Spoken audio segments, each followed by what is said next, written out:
Avant de commencer cette histoire troublante, dites-moi dans les commentaires de quelle ville vous nous regardez.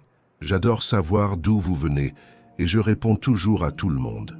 Maintenant, préparez-vous à découvrir l'une des histoires les plus choquantes que j'ai jamais recherchées, située dans une petite ville qui cache de sombres secrets. La pluie fine d'avril recouvrait les rues pavées de Saint-Julien-les-Roses, une charmante commune nichée dans les collines de Provence, à 2 heures de route de Marseille. Cette ville de 8000 habitants était réputée pour ses champs de lavande, ses marchés colorés, et surtout pour le célèbre salon de thé aux délices d'antan, tenu par Madame Célestine Moreau. À 62 ans, cette femme élégante aux cheveux argentés, soigneusement arrangée en chignon, était devenue une véritable institution locale. Son établissement, installé dans une ancienne maison bourgeoise du XVIIIe siècle, attirait non seulement les habitants du village, mais aussi de nombreux touristes de passage qui venaient déguster ses fameuses pâtisseries et ses mélanges de thé exclusifs. Célestine avait hérité de cette propriété de sa tante Marguerite, une femme mystérieuse qui avait vécu recluse pendant des décennies avant de mourir dans des circonstances étranges. Quand la jeune femme avait pris possession des lieux il y a 15 ans, elle avait découvert dans les caves voûtées une impressionnante collection de livres anciens traitant de botanique et d'herboristerie, ainsi qu'un laboratoire rudimentaire équipé d'alambics et de bocaux contenant diverses substances séchées. Plutôt que de se débarrasser de cet héritage encombrant, Célestine s'était passionnée pour l'étude des plantes et de leurs propriétés, développant au fil des années une expertise remarquable dans l'art des infusions et des remèdes naturels. Le salon de thé était devenu rapidement le point de rendez-vous privilégié de la bourgeoisie locale et des visiteurs fortunés. Madame Moreau avait su créer une atmosphère unique avec ses nappes de dentelle, ses services en porcelaine de Limoges et ses bouquets de fleurs fraîches disposés avec goût dans chaque recoin. L'odeur enivrante des pâtisseries fraîchement sorties du four se mêlait au parfum subtil des thés rares qu'elle importait directement de Chine et d'Inde. Mais ce qui faisait véritablement la réputation de l'établissement, c'étaient les tisanes personnalisées que préparait Célestine pour chaque client selon leurs besoins spécifiques. Elle prétendait pouvoir soulager tous les maux, des simples migraines aux troubles digestifs les plus tenaces, grâce à ses connaissances approfondies des plantes médicinales. Ce matin d'avril, 3 nouveaux visiteurs firent leur apparition dans le salon feutré. Le premier était Monsieur Henri Beaumont, un riche promoteur immobilier parisien de 54 ans, reconnaissable à son costume sur mesure et à sa montre en or massif qui brillait à son poignet. Il était venu en Provence pour négocier l'achat d'un terrain destiné à la construction d'un complexe hôtelier de luxe et cherchait un endroit tranquille pour mener ses affaires en toute discrétion. Sa mallette en cuir italien contenait des documents importants et surtout une somme considérable en liquide destinée à convaincre les propriétaires locaux de lui céder leurs terres. La deuxième arrivante était Madame Sophie Lavigne, une collectionneuse d'art de 47 ans originaire de Lyon, veuve d'un industriel fortuné décédé l'année précédente. Elle portait un tailleur Chanel et des bijoux de famille qui témoignaient de sa richesse. Sophie voyageait à travers la France pour acquérir des pièces rares destinées à enrichir sa collection privée et avait entendu parler d'un antiquaire local qui possédait plusieurs toiles de maîtres provençaux. Dans son sac à main Hermès, elle conservait précieusement un chéquier et une lettre de crédit de sa banque, l'autorisant à dépenser jusqu'à 500 000 € pour ses acquisitions. Le troisième visiteur était le plus jeune du groupe, Alexandre Dubois, un entrepreneur dans les nouvelles technologies, âgé de 35 ans, qui avait fait fortune en revendant sa start-up à une multinationale américaine. Malgré son look décontracté, genre de créateur et pull en cachemire, il portait une Rolex Submariner et conduisait une Tesla flambant neuve. Alexandre cherchait à investir dans l'immobilier de prestige et avait entendu parler de propriétés exceptionnelles dans la région. Il transportait dans son sac à dos un ordinateur portable contenant l'accès à ses comptes bancaires offshore, où dormaient plusieurs millions d'euros. Célestine accueillit ses 3 clients avec le sourire chaleureux qui faisait sa réputation. Mais ses yeux perçants évaluaient déjà discrètement leur potentiel. Elle les installa à des tables séparées dans la grande salle principale, ornée de meubles anciens et de tableaux représentant des scènes pastorales provençales. Chacun commanda le menu dégustation signature de la maison. Une sélection de mignardises accompagnée d'un thé rare choisi selon leurs préférences. Mais ce qu'ignoraient ces 3 personnes, c'est que Célestine avait développé au fil des années une méthode particulièrement efficace pour s'enrichir aux dépens de sa clientèle fortunée. Son processus était toujours le même. Elle identifiait d'abord les clients les plus riches grâce à des indices subtils, vêtements de luxe, bijoux coûteux, conversations téléphoniques entendues par hasard. Ensuite, elle se montrait particulièrement attentionnée envers eux, proposant des tisanes spéciales censées améliorer leur bien-être ou leur concentration. Ces préparations contenaient en réalité des doses soigneusement calculées de substances toxiques, extraites de plantes vénéneuses qu'elle cultivait secrètement dans sa serre personnelle, située derrière le salon de thé. L'après-midi avançait tranquillement dans le salon de thé aux délices d'antan. Les 3 clients fortunés savouraient leur pâtisserie sans se douter un instant du piège qui se refermait lentement sur eux. Célestine Moreau circulait entre les tables avec l'aisance d'une parfaite maîtresse de maison, remplissant les tasses, ajustant les couverts et engageant des conversations apparemment anodines, mais en réalité soigneusement calculées pour glaner des informations sur la fortune de ses victimes potentielles. Henri Beaumont, le promoteur parisien, ne pouvait s'empêcher de vanter ses projets ambitieux. Il expliquait à Célestine comment il comptait transformer la région en destination touristique haut de gamme, évoquant des investissements de plusieurs dizaines de millions d'euros. Ses gestes étaient larges et assurés, ceux d'un homme habitué au succès et aux grandes transactions financières. Il mentionnait régulièrement ses relations dans le milieu politique et économique, laissant entendre qu'il disposait de moyens considérables pour mener à bien ses projets.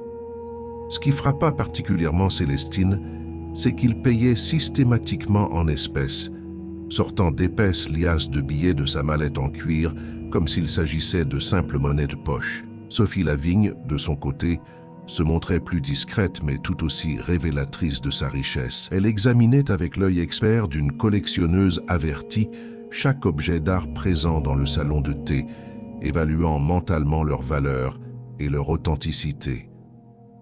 Quand elle évoquait ses récentes acquisitions, un Cézanne acheté lors d'une vente aux enchères à Paris, une sculpture de Rodin acquise chez un marchand londonien, c'était avec la désinvolture de quelqu'un pour qui dépenser des sommes à 6 chiffres relève de la routine. Elle mentionna également sa collection privée, estimée par les experts à plus de 20 millions d'euros et conservée dans un hôtel particulier sécurisé du 16e arrondissement parisien.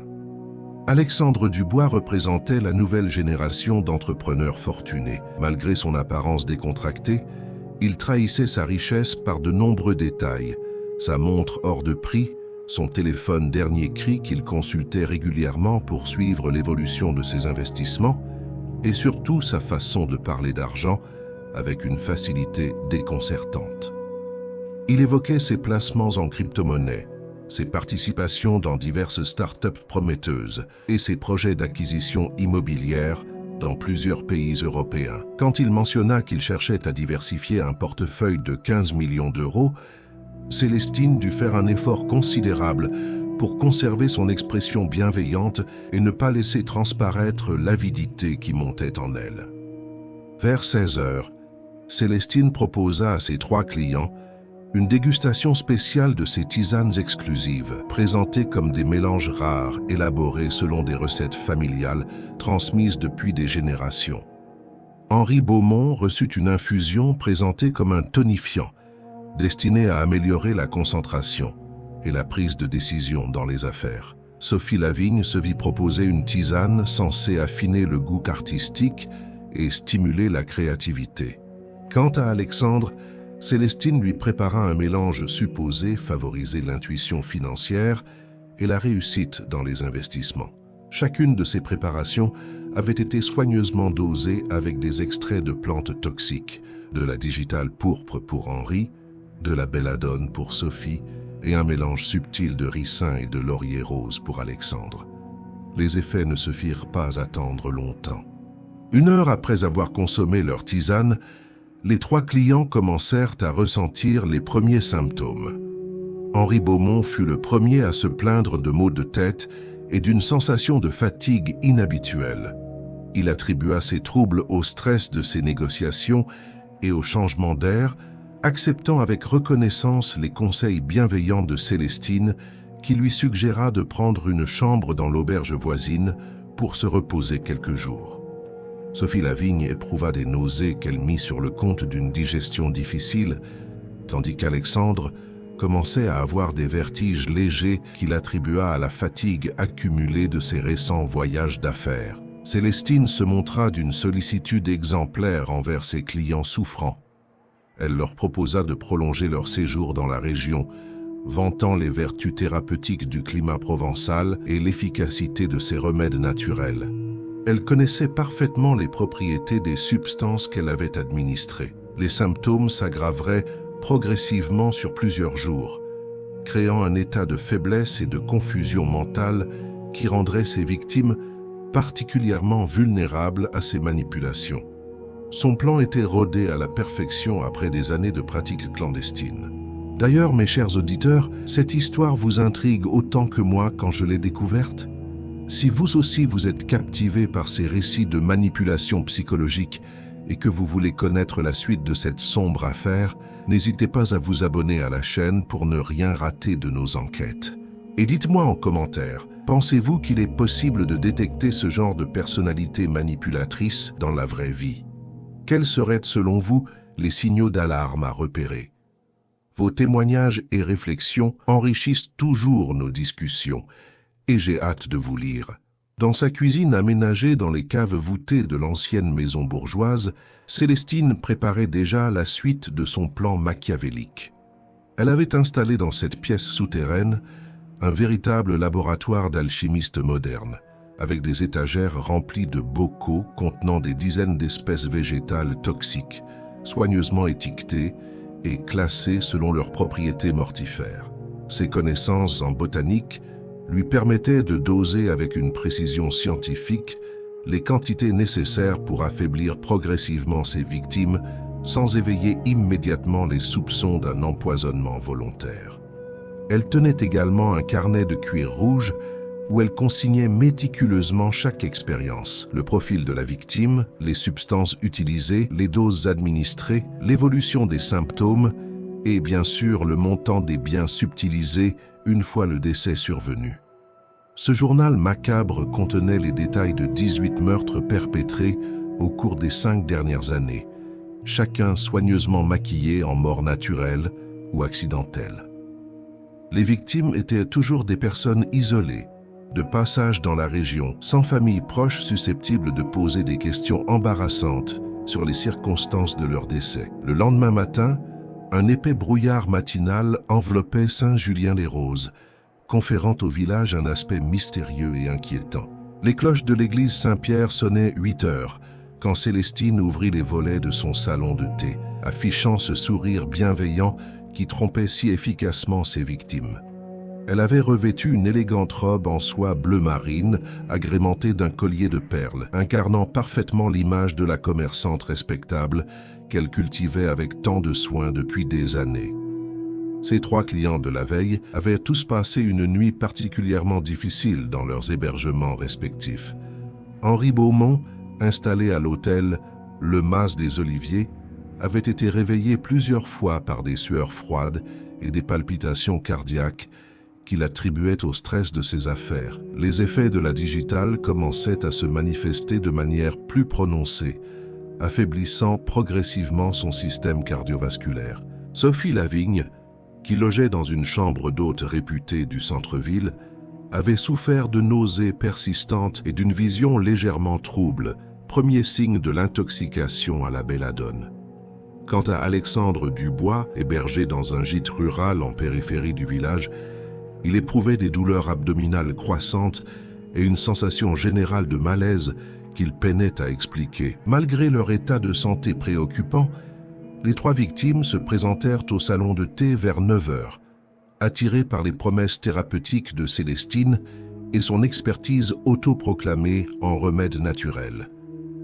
La propriétaire des lieux les accueillit avec une compassion parfaitement simulée, s'enquérant de leur état de santé avec l'attention d'une mère bienveillante. Elle leur assura que leurs symptômes étaient probablement liés au changement climatique et au stress du voyage, proposant immédiatement ses services pour les soulager grâce à ses tisanes miraculeuses. Henri Beaumont, dont le teint habituellement coloré avait pris une pâleur inquiétante, accepta avec reconnaissance l'infusion revigorante que lui prépara Célestine. Cette nouvelle préparation contenait une dose plus concentrée de digital, accompagnée d'un extrait de gui, cette plante parasite particulièrement toxique qu'elle récoltait sur les vieux chênes de la forêt environnante. Sophie Lavigne reçut quant à elle une tisane présentée comme un remède ancestral contre les troubles digestifs, mais qui contenait en réalité une quantité accrue de belladone mélangée à des feuilles d'if, cet arbre ornemental dont toutes les parties sont mortellement vénéneuses. Alexandre Dubois, qui commençait à s'inquiéter sérieusement de son état, fut rassuré par les explications de Célestine qui attribua ces symptômes à une intoxication alimentaire bénigne.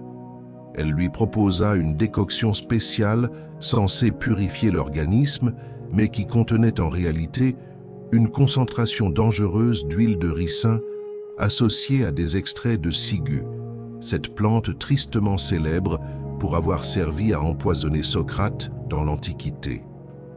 Chaque préparation était soigneusement masquée par des herbes aromatiques au goût agréable, menthe, camomille, verveine, qui dissimulaient parfaitement l'amertume caractéristique des substances toxiques. Pendant que ses victimes consommaient leur breuvage empoisonné en lui faisant confiance aveuglément, Célestine observait discrètement leurs réactions.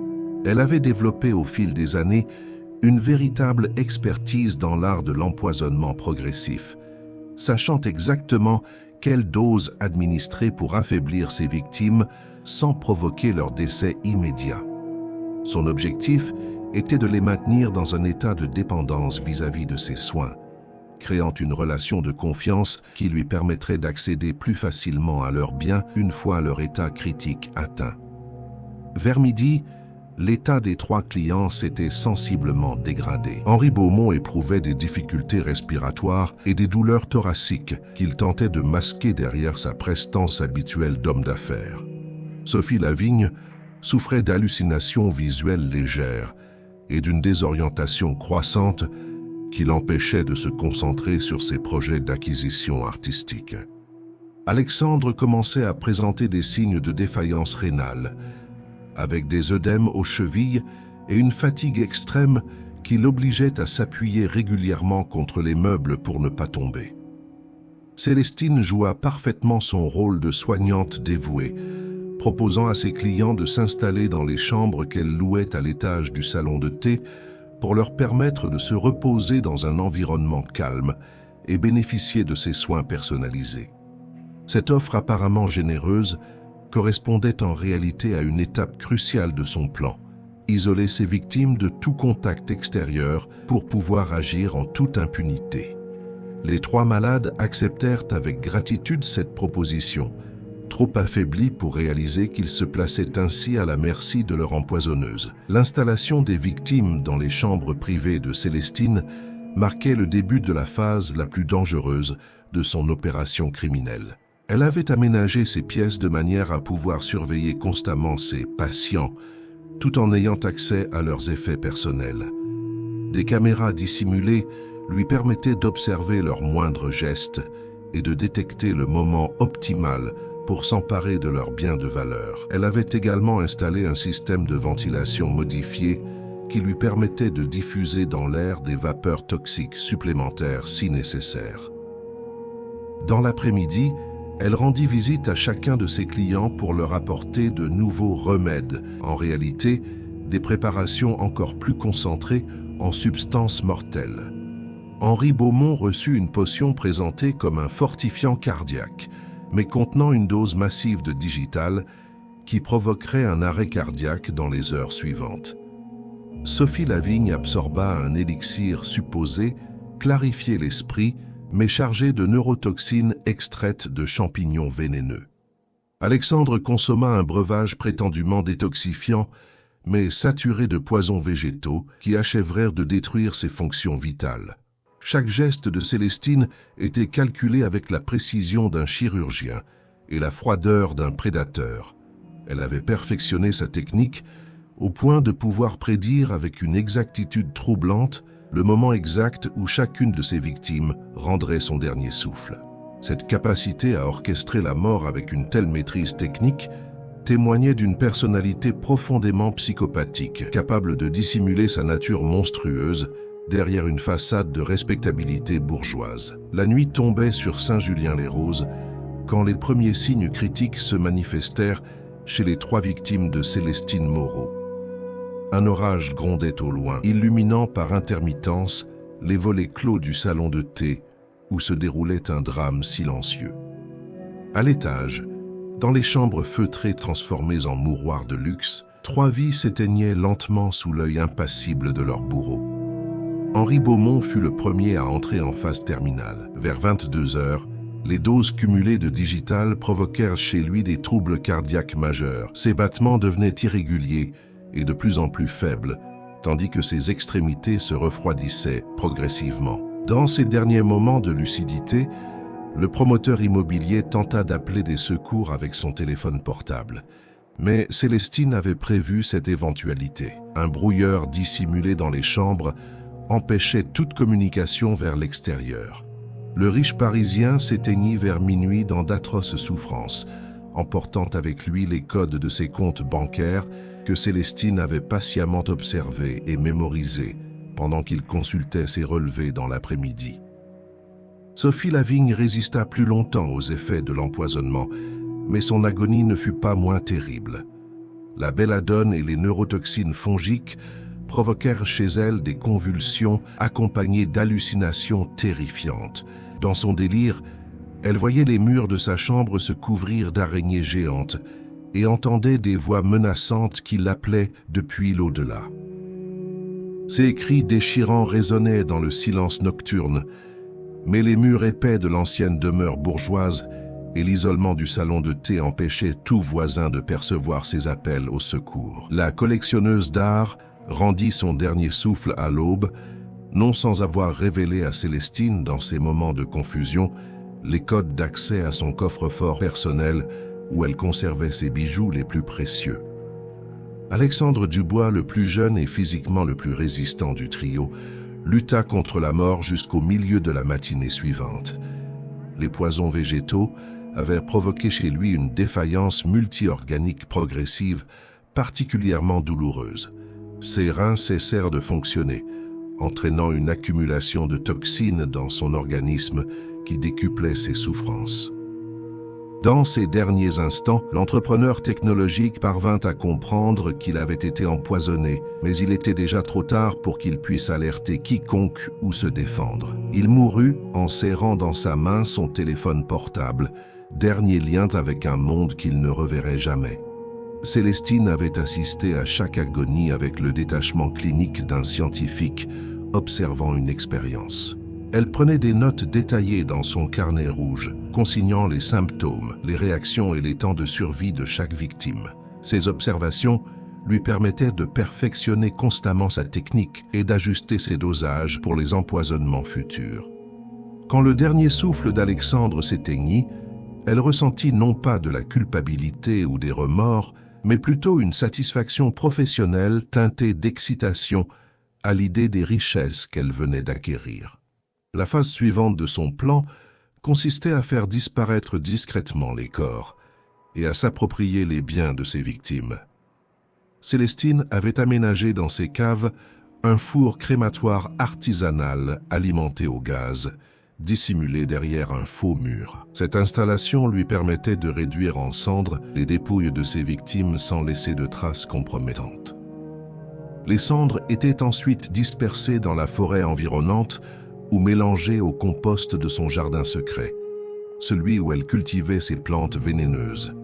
Avant de procéder à la crémation, elle fouilla méthodiquement les effets personnels de chaque victime.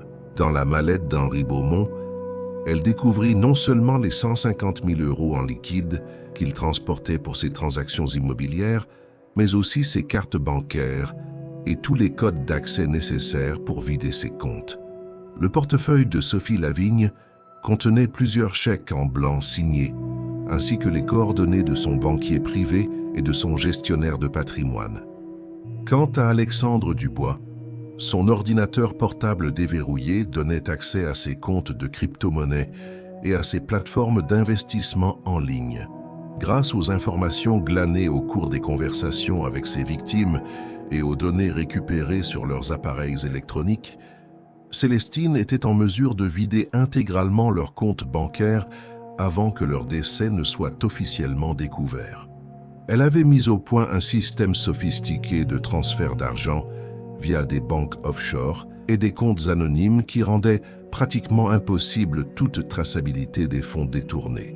En quelques heures, elle s'appropria plus de 8 millions d'euros provenant des 3 victimes.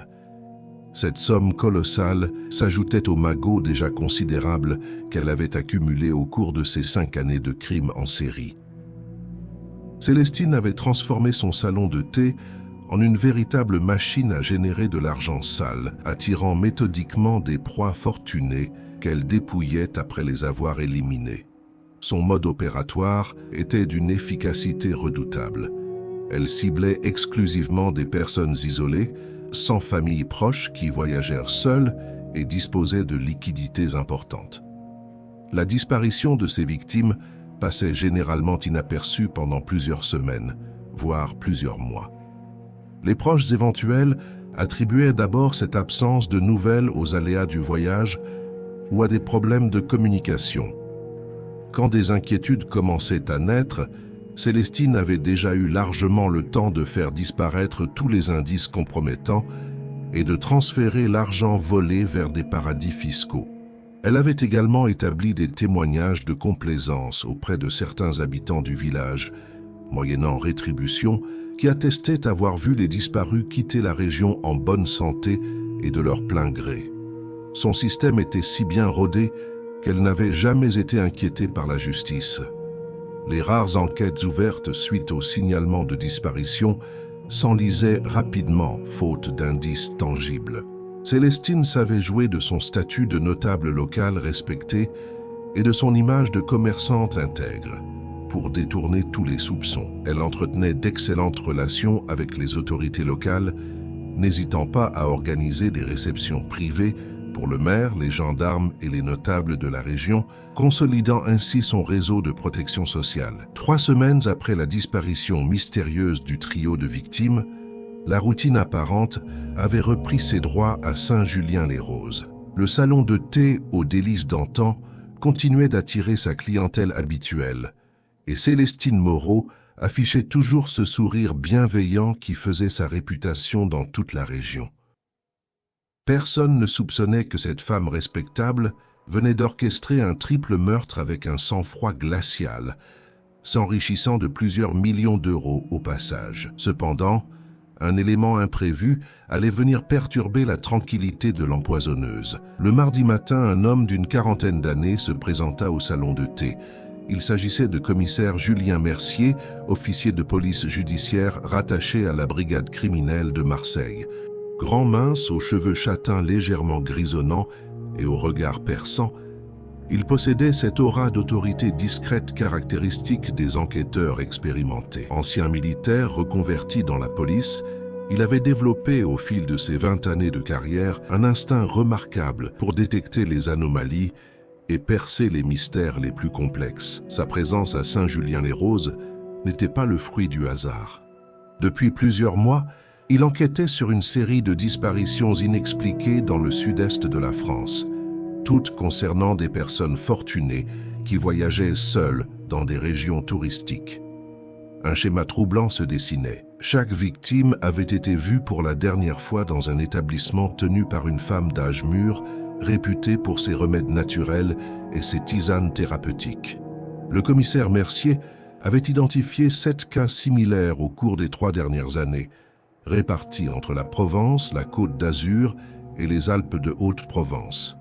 Chaque fois, les disparus étaient des personnes isolées, sans famille proche, disposant de moyens financiers importants. Et chaque fois, leurs dernières traces menaient vers des établissements tenus par des femmes correspondant au même profil, la cinquantaine passée, veuves, spécialisées dans l'herboristerie traditionnelle et jouissant d'une excellente réputation locale. Ce qui avait particulièrement attiré l'attention du policier, c'était la découverte récente de transactions bancaires suspectes. Les comptes de plusieurs disparus avaient été vidés dans les jours suivant leur disparition, les fonds étant transférés vers des banques offshore par le biais de circuits financiers complexes. Ces opérations nécessitaient une connaissance approfondie des codes d'accès personnel des victimes, ce qui suggérait une proximité troublante entre les disparus et leur agresseur présumé. Julien Mercier s'installa donc à une table du salon de thé, en se faisant passer pour un touriste parisien en vacances dans la région. Il commanda le menu dégustation signature tout en observant discrètement Célestine Moreau.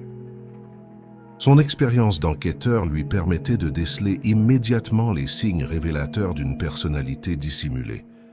Le sourire trop parfait, le regard qui jaugeait constamment les clients, la façon subtile de poser des questions apparemment anodines pour évaluer la richesse de ses interlocuteurs. Célestine, de son côté, identifia rapidement ce nouveau client comme une proie potentielle intéressante. L'homme portait une montre de qualité, des vêtements de marque discrètement luxueux, et surtout il semblait voyager seul sans contraintes familiales ou professionnelles apparentes. Elle engagea la conversation avec son charme habituel, s'enquérant de ses projets de séjour et de ses centres d'intérêt. Mais quelque chose dans l'attitude de cet homme la mettait vaguement mal à l'aise. Ses réponses étaient trop étudiées, son regard trop perçant, et il posait lui-même des questions inhabituelles sur l'histoire du salon de thé et les anciens propriétaires. Le commissaire Mercier, tout en savourant sa pâtisserie, menait en réalité un interrogatoire discret mais méthodique.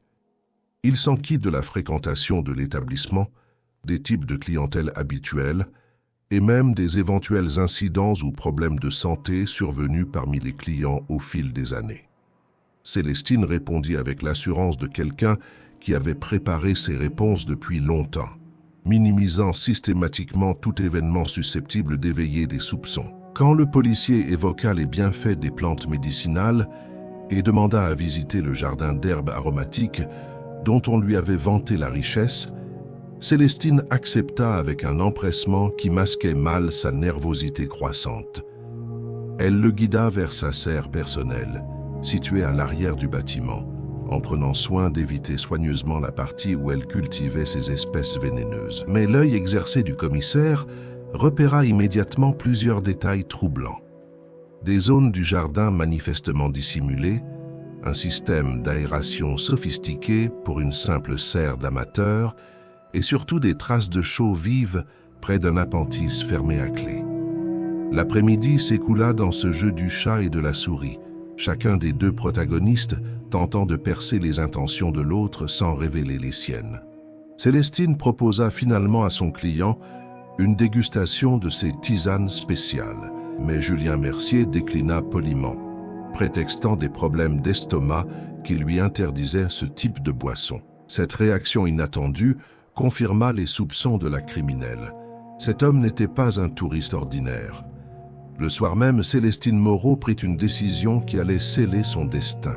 Convaincue que ce mystérieux visiteur représentait une menace pour ses activités criminelles, elle décida de l'éliminer avant qu'il ne puisse nuire à ses projets. Elle prépara donc un mélange particulièrement toxique à base d'aconitine, extraite de la redoutable aconite napelle qu'elle cultivait dans la partie secrète de sa serre. Cette substance, surnommée l'arsenic végétal, provoque une mort rapide par paralysie du système nerveux. Ce qu'ignorait Célestine, c'est que le commissaire Mercier avait pris ses précautions. Il portait sur lui un micro-émetteur dissimulé qui permettait à ses collègues de la brigade criminelle de suivre ses déplacements et ses conversations en temps réel. Une équipe d'intervention était positionnée discrètement aux abords du village, prête à intervenir au moindre signal d'alarme. De plus, le policier avait informé sa hiérarchie de ses soupçons concernant Célestine Moreau et avait obtenu l'autorisation de perquisitionner l'établissement dès le lendemain matin. L'aube du mercredi se leva dans une atmosphère particulièrement tendue à Saint-Julien-les-Roses. Célestine Moreau n'avait pas fermé l'œil de la nuit, rongée par l'angoisse de voir ses crimes découverts par ce mystérieux client qu'elle soupçonnait d'être un policier. Elle avait passé les heures nocturnes à détruire méthodiquement tous les documents compromettants qu'elle conservait dans ses caves, brûlant son carnet rouge et dissimulant ses réserves de poison dans des cachettes qu'elle espérait imprenables. De son côté, le commissaire Mercier avait rejoint ses collègues à l'aube dans un point de rendez-vous discret situé à quelques kilomètres du village. L'équipe d'intervention comprenait 6 policiers spécialisés dans l'arrestation de criminels dangereux, ainsi qu'un expert en substances toxiques chargé d'analyser sur place les éventuelles preuves découvertes.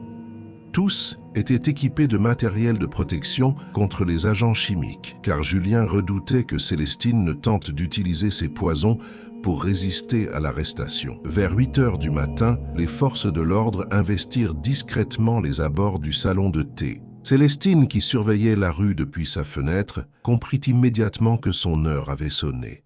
Plutôt que de tenter de fuir ou de se rendre, elle prit une décision désespérée qui révélait toute l'étendue de sa folie meurtrière.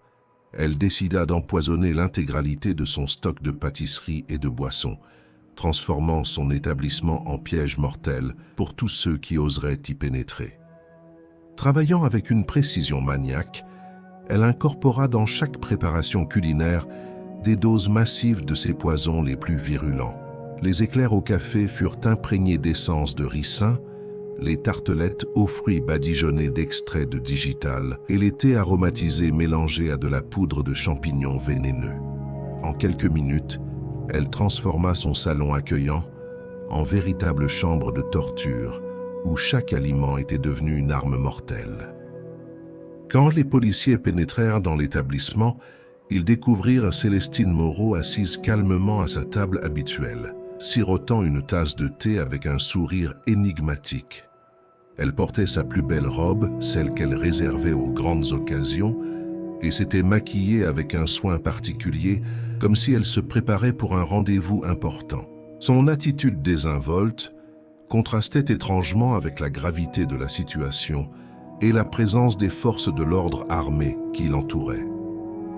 Le commissaire Mercier s'approcha de la table en prenant soin de ne toucher à rien, son instinct de policier expérimenté lui soufflant que chaque objet dans cette pièce pouvait être piégé. Il déclina poliment l'invitation de Célestine à partager une pâtisserie ou une boisson, ce qui arracha à la criminelle un rire cristallin empreint de folie.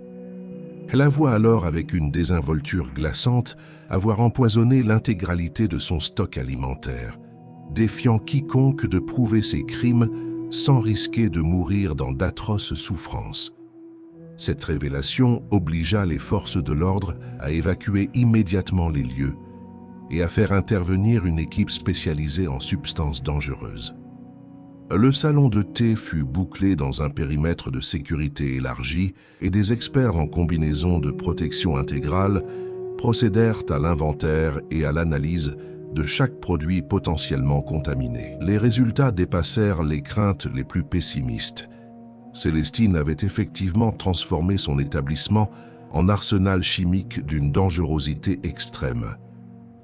Pendant que les spécialistes sécurisèrent les lieux, Célestine fut placée en garde à vue dans des conditions particulières, les enquêteurs redoutant qu'elle n'ait dissimulé des substances toxiques sur elle ou qu'elle ne tente de s'empoisonner pour échapper à la justice. Un médecin légiste procéda à un examen complet de sa personne. découvrant effectivement plusieurs fioles miniatures cousues dans la doublure de sa robe, contenant des concentrés de poisons divers qu'elle comptait utiliser en dernier recours. L'interrogatoire de Célestine Moreau révéla progressivement l'ampleur horrifique de ses crimes. Contrairement aux criminels ordinaires qui nient leur forfait ou tentent de minimiser leurs responsabilités, elle avoua avec une fierté déplacée avoir orchestré méthodiquement l'assassinat de 23 personnes au cours des 5 dernières années.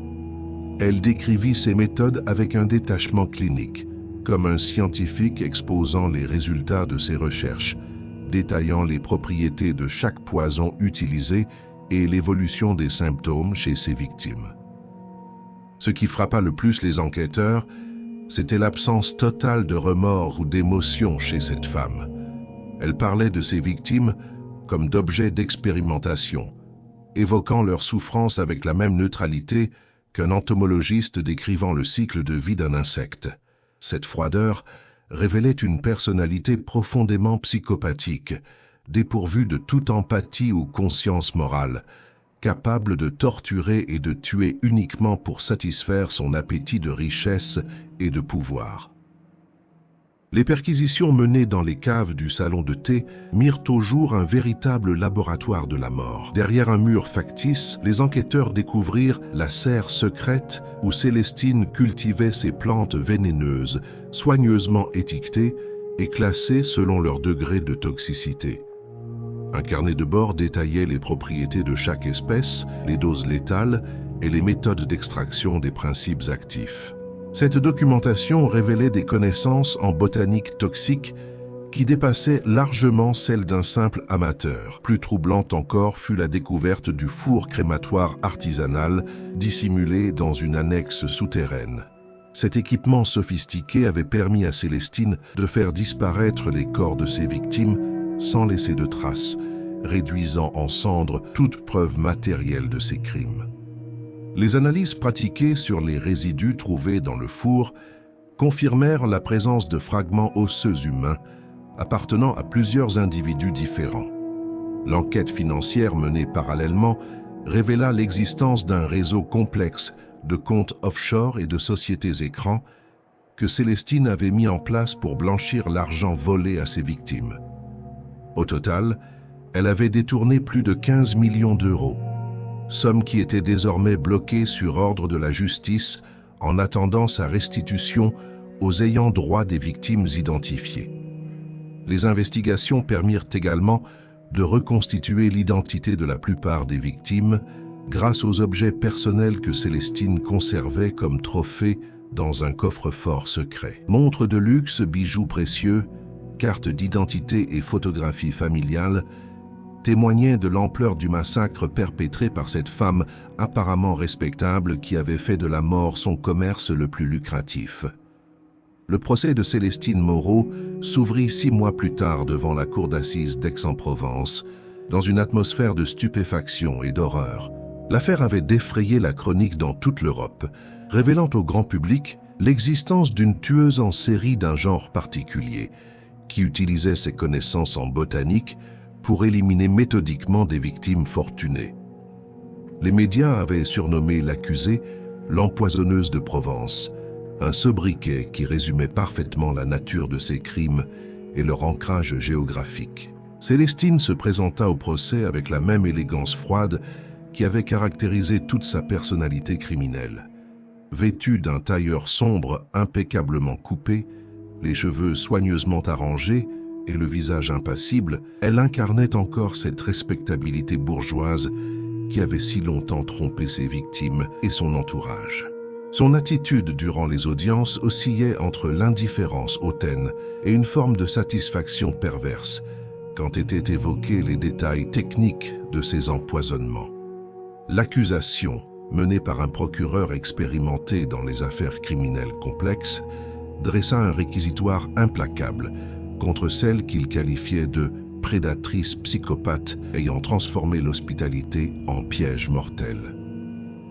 Les preuves accumulées contre Célestine étaient accablantes, témoignages de survivants qui avaient échappé de justesse à ses tentatives d'empoisonnement, analyses toxicologiques, révélant la présence de poisons végétaux dans les restes de ses victimes. Découverte de son laboratoire clandestin et de ses plantations de végétaux vénéneux. Le procureur insista particulièrement sur la préméditation et la cruauté exceptionnelle dont avait fait preuve l'accusé. Il souligna que Célestine n'avait pas seulement tué pour s'enrichir, mais qu'elle avait pris un plaisir manifeste à observer les souffrances de ses victimes, consignant méticuleusement dans ses carnets leurs symptômes et leur agonie. Cette dimension sadique de ces crimes constituait une circonstance aggravante majeure qui justifiait les réquisitions les plus sévères. Les témoignages des familles des victimes furent particulièrement poignants. Épouses, enfants, frères et sœurs des disparus vinrent tour à tour à la barre exprimer leur douleur et leur incompréhension face à cette tragédie qui avait brisé leur vie. Beaucoup soulignèrent l'ironie cruelle de voir leurs proches mourir empoisonnés par quelqu'un qui se présentait comme une guérisseuse, trahissant ainsi la confiance la plus élémentaire que l'on peut accorder à une personne censée soigner et réconforter. La défense de Célestine, assurée par un avocat pénaliste réputé, tenta de plaider l'irresponsabilité partielle en invoquant des troubles psychiatriques graves qui auraient altéré le discernement de l'accusé. Plusieurs experts psychiatres furent appelés à la barre pour évaluer l'état mental de Célestine, mais leurs conclusions furent unanimes. Malgré sa personnalité psychopathique indéniable, elle avait conservé la pleine conscience de ses actes et de leur caractère criminel. L'un des moments les plus saisissants du procès fut l'audition de Célestine elle-même. Contrairement aux criminels ordinaires qui tentent de susciter la pitié ou de minimiser leurs fautes, elle maintint jusqu'au bout une attitude de défi et de mépris envers ses victimes et leurs familles. Elle justifia ses crimes par une prétendue supériorité intellectuelle qui l'autorisait, selon elle, à disposer de la vie d'autrui pour satisfaire ses besoins financiers et ses expérimentations scientifiques. Cette absence totale de remords et cette revendication cynique de ces meurtres achevèrent de convaincre le jury de la dangerosité extrême de l'accusé. Les jurés comprirent qu'ils avaient affaire à une personnalité profondément déviante, incapable de réinsertion sociale et représentant un danger permanent pour la société. L'expertise psychologique confirma que Célestine présentait tous les critères d'une psychopathie grave, associée à des traits narcissiques et à une absence complète d'empathie. Le verdict tomba après 3 jours de délibération. Célestine Moreau fut reconnue coupable de 23 assassinats avec préméditation, accompagnés de circonstances aggravantes, actes de torture et de barbarie, mobiles futiles. La Cour la condamna à la réclusion criminelle à perpétuité, avec une période de sûreté de 30 ans qui rendait impossible toute libération conditionnelle avant ses 92 ans. Cette sentence exceptionnelle reflétait la gravité inouïe des crimes commis et la nécessité absolue de protéger la société d'une criminelle qui avait fait de la mort son art et de la souffrance d'autrui sa passion. Le président de la Cour souligna dans ses attendus que la personnalité de l'accusé et la nature de ses forfaits justifiaient une peine exemplaire, destinée à la fois à sanctionner les crimes passés et à prévenir toute récidive future. L'affaire Célestine Moreau marqua profondément l'opinion publique française et européenne, révélant l'existence de nouvelles formes de criminalité particulièrement sophistiquées et difficiles à détecter. Elle conduisit les autorités sanitaires à renforcer les contrôles sur la vente de plantes potentiellement dangereuses et à sensibiliser le public aux risques liés aux préparations artisanales de remèdes prétendument naturels. Les enquêteurs spécialisés dans la lutte contre la criminalité en série intégrèrent cette affaire dans leur formation, l'utilisant comme cas d'école pour apprendre à identifier les signaux d'alarme qui auraient pu permettre de démasquer plus tôt cette criminelle exceptionnellement habile à dissimuler ses activités meurtrières derrière une façade de respectabilité. Le salon de thé aux délices d'antan fut définitivement fermé et le bâtiment rasé quelques mois après le procès. La municipalité de Saint-Julien-les-Roses fit construire à sa place un petit parc commémoratif dédié à la mémoire des victimes, avec une plaque rappelant que la vigilance de chacun constitue le meilleur rempart contre ceux qui exploitent la confiance d'autrui à des fins criminelles. 5 années se sont écoulées depuis la condamnation de Célestine Moreau, et l'écho de cette affaire continue de résonner dans les mémoires bien au-delà des frontières de la Provence. L'histoire de l'empoisonneuse de Saint-Julien-les-Roses est devenue un cas d'étude incontournable dans les facultés de criminologie européennes, illustrant parfaitement comment des personnalités psychopathiques particulièrement intelligentes peuvent exploiter la confiance sociale pour commettre des crimes en série d'une sophistication redoutable. Célestine purge aujourd'hui sa peine de réclusion à perpétuité dans la maison centrale de Rennes, un établissement de haute sécurité spécialisé dans l'accueil des criminels les plus dangereux. Les autorités pénitentiaires ont pris des précautions exceptionnelles concernant sa détention.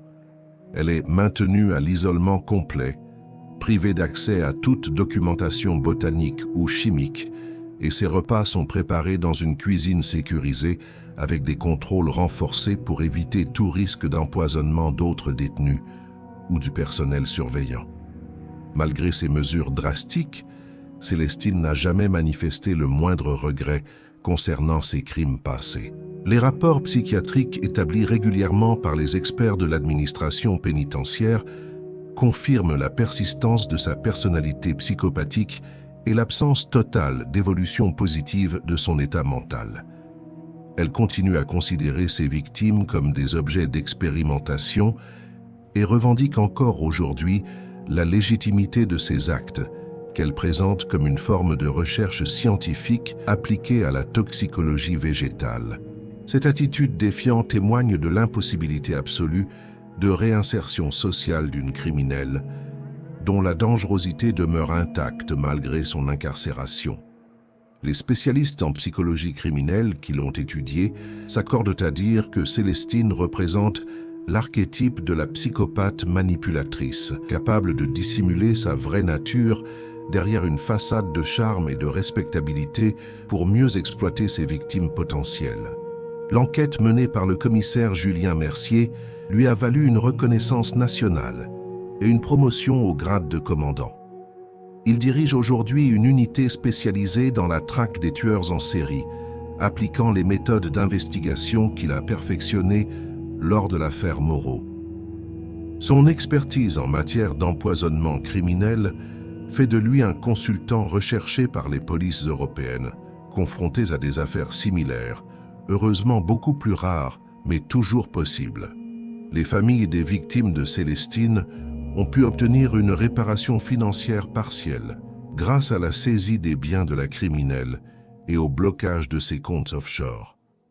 Cependant, aucune somme d'argent ne peut réparer la douleur d'avoir perdu un être cher dans des conditions aussi atroces, ni effacer le traumatisme de découvrir que cette mort a été orchestrée par quelqu'un qui se présentait comme une bienfaitrice. Certaines familles ont créé une association d'entraide pour les proches de victimes d'empoisonnement criminel, offrant un soutien psychologique et juridique à ceux qui traversent des épreuves similaires. Saint-Julien-les-Roses a progressivement retrouvé sa tranquillité d'antan, mais le village porte encore les stigmates de cette tragédie. Les habitants les plus anciens évitent soigneusement de parler de cette période sombre de leur histoire locale, tandis que les nouveaux arrivants découvrent souvent avec stupeur qu'ils vivent dans un lieu marqué par l'un des faits divers criminels les plus spectaculaires de ces dernières décennies. Le tourisme a repris ses droits, mais les visiteurs viennent parfois autant pour découvrir les charmes de la Provence que pour voir le lieu où ont été commis ces crimes extraordinaires. L'affaire a également eu des répercussions importantes sur la réglementation française concernant la vente et l'utilisation de plantes à usage thérapeutique. Les autorités sanitaires ont renforcé les contrôles sur les herboristeries et les préparateurs de remèdes traditionnels, imposant des formations obligatoires et des certifications pour tous ceux qui souhaitent commercialiser des produits à base de plantes médicinales. Ces mesures visent à empêcher qu'une nouvelle Célestine Moreau puisse utiliser des connaissances botaniques à des fins criminelles. Les experts en criminologie qui ont étudié cette affaire soulignent l'importance de maintenir une vigilance constante face aux personnalités manipulatrices qui exploitent les failles de la confiance sociale. Ils recommandent au grand public d'adopter une attitude prudente vis-à-vis des personnes qui se présentent comme des guérisseurs ou des thérapeutes alternatifs, en exigeant toujours des références vérifiables et en se méfiant des promesses miraculeuses ou des traitements secrets. Cette histoire nous rappelle que le mal peut revêtir les apparences les plus trompeuses et que la méfiance, même si elle peut paraître excessive dans nos sociétés modernes, fondées sur la confiance mutuelle, constitue parfois notre meilleur rempart contre les prédateurs humains. L'affaire Célestine Moreau illustre tragiquement comment une personnalité déviante peut transformer les codes de l'hospitalité et de la bienveillance en instruments de mort, exploitant nos instincts les plus nobles pour satisfaire ses pulsions les plus abjectes. Les leçons de cette tragédie dépassent largement le cadre purement criminel pour nous interroger sur les fondements de nos relations sociales et la confiance que nous accordons à autrui. Elles nous invitent à développer une forme de vigilance éclairée, qui ne verse ni dans la paranoïa généralisée, ni dans la naïveté dangereuse, mais qui nous permet de déceler les signaux d'alarme qui pourraient nous préserver de prédateurs potentiels. Voilà, mes chers auditeurs, l'histoire glaçante de Célestine Moreau, cette femme qui a transformé un salon de thé provençal en théâtre d'horreur. J'espère que ce récit vous aura marqué autant qu'il m'a bouleversé lors de mes recherches. Si cette enquête vous a passionné, si elle vous a fait réfléchir sur la nature humaine et ses dérives les plus sombres, n'hésitez surtout pas à vous abonner à notre chaîne pour découvrir d'autres affaires criminelles aussi troublantes que celle-ci. Mais surtout, j'aimerais connaître vos réactions face à cette histoire. Racontez-nous dans les commentaires si vous avez déjà ressenti des signaux d'alarme face à quelqu'un qui semblait trop parfait, trop attentionné. Partagez avec notre communauté vos réflexions sur les moyens de se protéger des manipulateurs. Et dites-nous ce que cette histoire vous a appris sur la confiance qu'on peut accorder à autrui. Vos témoignages et vos analyses enrichissent toujours nos échanges et permettent à chacun d'apprendre des expériences des autres. Prenez soin de vous et à très bientôt pour une nouvelle enquête qui, je vous le promets, vous tiendra en haleine du début à la fin.